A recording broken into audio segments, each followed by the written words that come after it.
Características da inteligência artificial.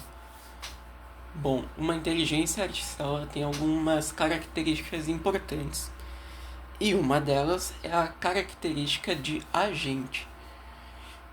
Ou seja, agente inteligente. Um agente inteligente nada mais é do que um sistema, por assim dizer, que ele vai perceber o ambiente e nesse ambiente ele vai aprender a como lidar com ele e ele também vai se adaptar. E também ele vai interagir com esse ambiente. Então, a gente tem agentes de software e agentes físicos. Um agente de software, ele nada mais é do que um conjunto de programas que ele vai fazer alguma tarefa específica. Por exemplo, um organizador de e-mail, ou seja, esse agente de software ele vai ter a tarefa de quê? De organizar os teus e-mails, de separar o que é spam, de separar o que é um e-mail importante, o que não é um e-mail importante.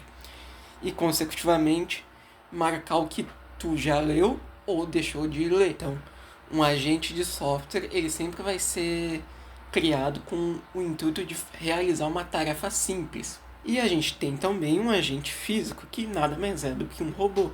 Ou seja, vai ser um robô que vai desempenhar alguma tarefa, que vai realizar alguma tarefa. Então, por exemplo, a gente pode ter um robô de montagem, ou seja, um robô que monta alguma coisa, um robô de pintura, um robô que pinta alguma coisa. Por exemplo, a gente pode ter também um robô que aspira pó, aquele robozinho de aspirar pó, que ele vai pela casa e sai aspirando tudo que é tipo de pó. Então, esse robô, ele é um agente físico. Querendo ou não, ele tem um certo grau de inteligência artificial, porque ele lida com o ambiente, ele interage e ele sabe discernir para onde ele está indo sozinho. Então, tecnicamente, ele tem um certo grau de inteligência artificial. E como já dito, a inteligência artificial ela tem mais outras características que eu acho interessante de citar. Quem postulou essas características, da mesma forma que quem postulou o termo inteligência artificial, foi o cientista da computação John McCarthy. Isso foi no ano de 1965.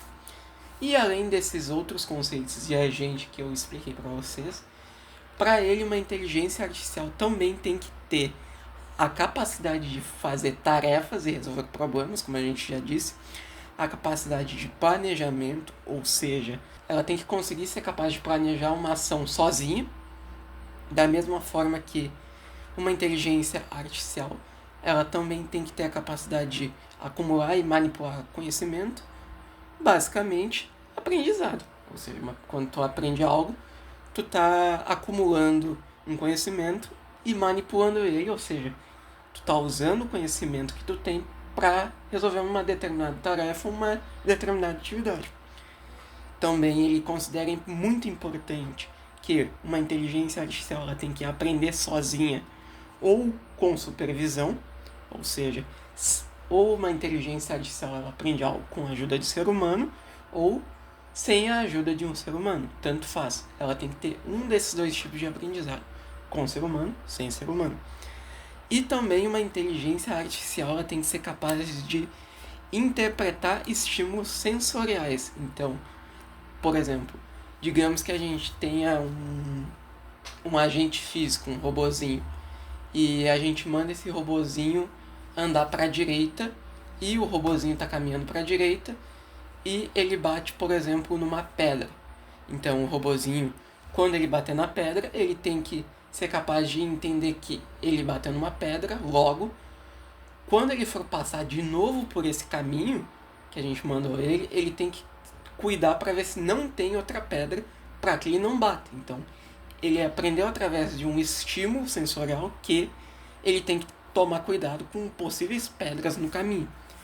Então, basicamente, é assim que uma rede neural, uma inteligência artificial, tem que se comportar e tem que ter esse tipo de características.